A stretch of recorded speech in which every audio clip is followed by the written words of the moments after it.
There's something special about watching a story unfold that most people can't see yet.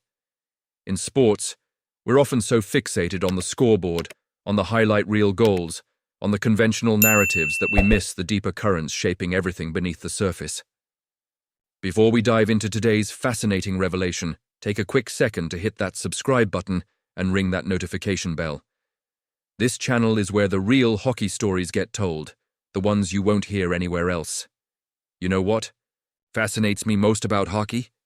It's not just the speed or the skill, it's the invisible architecture of success. How certain teams can look identical on paper, yet perform worlds apart on ice. It's about the hidden foundations that determine whether a franchise crumbles under pressure or stands tall when everything is on the line. The night that changed everything. Let's talk about what really happened when the Maple Leafs faced the Montreal Canadiens last night. On the surface, it was just another 1-0 overtime victory, Mitch Marner playing hero with a perfectly placed shot. The standings changed by 2 points, and most fans probably went to bed thinking they had witnessed a routine regular season game. They couldn't be more wrong. What we actually witnessed wasn't just Toronto grinding out a win. It was the culmination of a 2-year transformation project finally bearing fruit. A moment when all the behind-the-scenes work, all the painful roster decisions, all the strategic adjustments finally converged into something that could genuinely change the trajectory of a franchise haunted by decades of playoff disappointment. For 60 minutes, Toronto didn't just compete with Montreal, they systematically dismantled them. The shot clock telling only half the story, 42-14 in Toronto's favor. More telling was the expected goals metric, 3.8 to 0.7. The Canadiens, despite Montembeault's heroic 41-save performance, were never really in this game, the defensive renaissance, but here's what makes this victory so significant. It wasn't built on the dazzling offensive talent we've grown accustomed to in Toronto. It wasn't Matthews scoring a highlight reel goal or Nylander dancing through defenders. It was built on something far more valuable in playoff hockey: defensive suffocation. What we're seeing now is the payoff from 18 months of organizational philosophy change revealed our source within Toronto's management. When Treliving took over, his first mandate was transforming this team's identity from a purely offensive juggernaut to a two-way machine. This transformation began with a series of moves that, at the time, drew criticism from certain segments of Leafs Nation.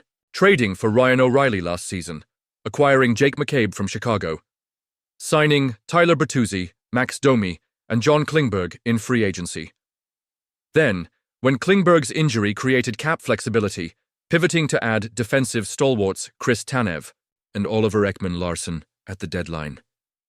Each move represented a brick in a wall being built around Toronto's skilled core, a structure designed specifically for playoff success. The McCabe masterstroke, at the center of this defensive renaissance, stands Jake McCabe, perhaps Brad Treliving's most underappreciated acquisition. Against Montreal, McCabe's fingerprints were everywhere. 24-37 of ice time, 6 blocked shots, 4 hits, and flawless penalty kill work. Our source reveals that Toronto's internal metrics rate McCabe as their most valuable defensive player this season, even above the more celebrated Chris Tanev. His ability to match up against top opposition while maintaining a +12 rating speaks to his effectiveness in a role that rarely generates headlines. McCabe represents everything this team lacked in previous playoff runs, our source explained. He's physically imposing at defensive blue lines, elite in board battles, and possesses the poise to make clean zone exits under pressure. Exactly what Boston and Tampa have exploited against Toronto in past series. The numbers tell the story. When McCabe is on the ice, Toronto allows just 1.94 goals per 60 minutes, the best mark of any defenseman who has played at least 1,000 minutes this season. The ripple effect. Columbus enters the equation, while Toronto was suffocating Montreal. Another drama was unfolding in Washington, one with direct implications for the Leafs' playoff path. The Columbus Blue Jackets, given up for dead weeks ago, demolished the Capitals 7-0, keeping their faint post-season hopes alive. Should Columbus continue their improbable surge and overtake Montreal for the final wildcard position, Toronto's potential first-round matchup could shift dramatically. "We're tracking this situation closely," admitted our source. "The players won't say it publicly, but facing Columbus instead of Tampa in the first round would dramatically increase our path to the conference finals." The Blue Jackets, led by rookie sensation Adam Fantilli's recent explosion, 7 goals in his last 6 games, represent a far less formidable opponent than the battle-tested Lightning, who have eliminated Toronto in 2 of the past 3 postseasons. The psychological transformation beyond systems and matchups, perhaps the most significant development evident in Toronto's win over Montreal, was psychological. In previous seasons, a hot goaltender like Montembeault might have frustrated the Leafs into abandoning their structure, forcing low-percentage plays in search of the highlight reel breakthrough. Not this team. Not anymore. What impressed me most was their mental discipline, noted our source. There was zero panic when the game remained scoreless despite their dominance. They kept applying pressure, maintained their defensive positioning, and trusted in their process.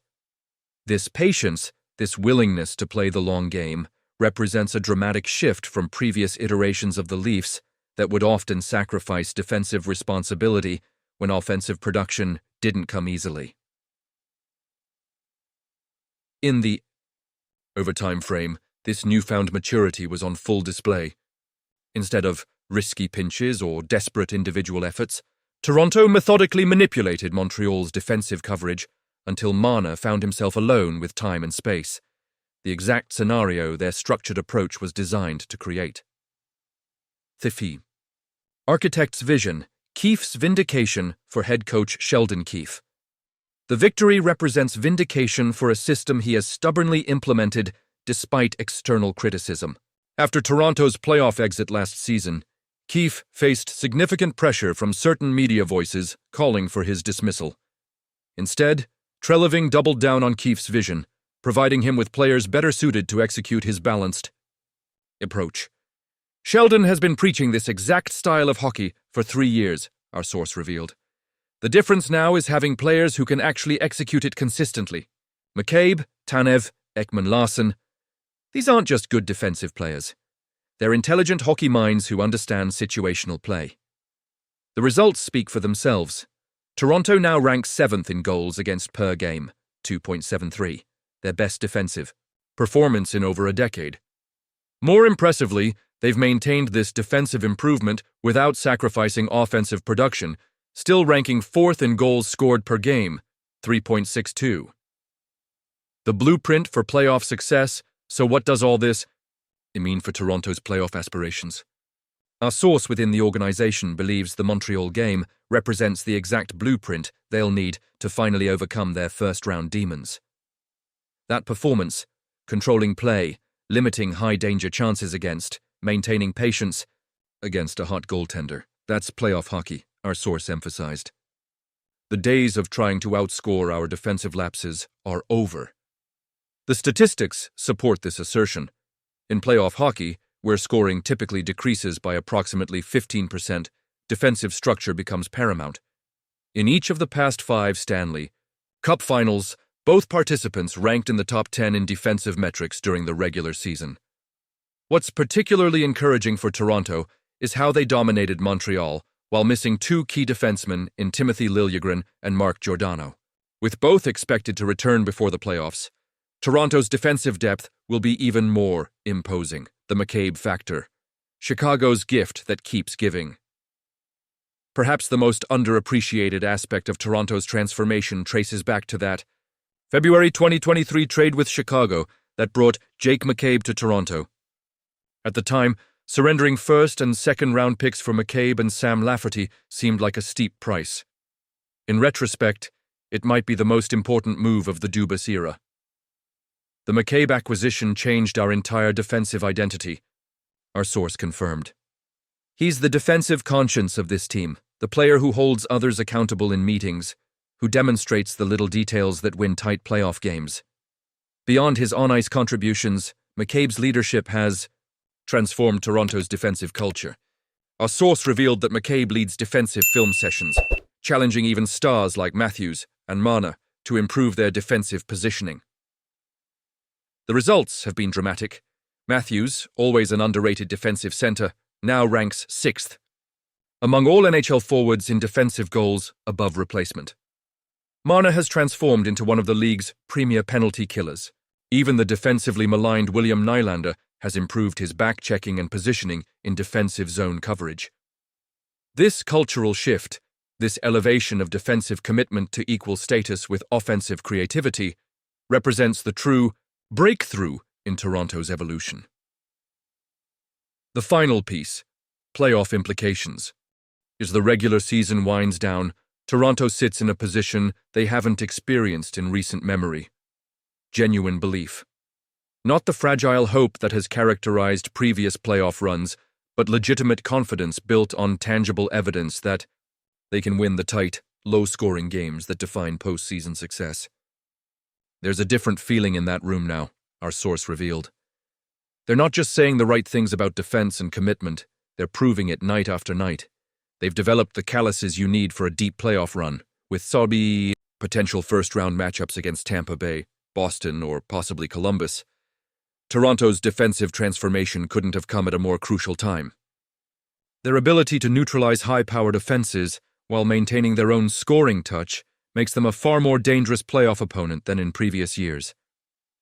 The victory over Montreal, controlling play for 60-plus minutes, limiting high danger, chances, maintaining composure against a hot goaltender, provides the exact template they'll need to finally break through the first-round barrier that has haunted this franchise. The defensive revolution, a new Leafs identity. For decades, the Maple Leafs have been associated with offensive flair but playoff disappointment. From Gilmore and Clark, to Sundin and Roberts, to the current core of Matthews, Marner, Nylander and Tavares, Toronto has consistently fielded teams that could dazzle in the regular season, but crumble under postseason pressure. This current iteration feels fundamentally different. The defensive commitment isn't just a coaching mandate, it's become ingrained in the team's DNA. Players who once viewed defense as a necessary evil now embrace it as a path to victory. Watch how Matthews backchecks. Now, our source pointed out.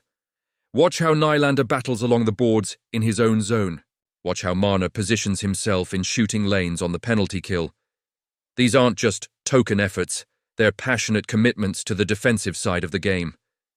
This evolution doesn't happen by accident. It requires organizational commitment, player buy-in, and the right personnel. In McCabe, Toronto found not just a defensive defenseman, but a cultural catalyst. Someone whose work ethic and attention to detail have permeated throughout the roster. The verdict, ready for the moment. As Toronto enters the postseason, the question remains, will this defensive transformation finally produce the playoff breakthrough their fans have awaited for nearly 6 decades? The evidence suggests this team is genuinely different. Their ability to win low-scoring, tight-checking games, their willingness to sacrifice offense for defensive responsibility, their patience when facing adversity. These are the hallmarks of playoff-ready teams. In Jake McCabe, they've found their defensive conscience, the player who embodies the transformation from offensive juggernaut to balanced contender. His acquisition from Chicago, once questioned for its cost, now looks like the pivotal move in reshaping a franchise's identity. As one game-changing shift against Montreal demonstrated, sometimes the most significant developments aren't found in highlight reel goals or flashy statistics. They're found in the methodical suffocation of opponents, in the composed reaction to adversity, in the patient trust that the right play will eventually produce the desired result. For a franchise haunted by playoff ghosts, that might be the most encouraging development of all. So, Leafs Nation, I want to hear from you. Has Jake McCabe been the unsung hero of Toronto's defensive transformation? Do you believe this team has finally developed the defensive identity needed for playoff success?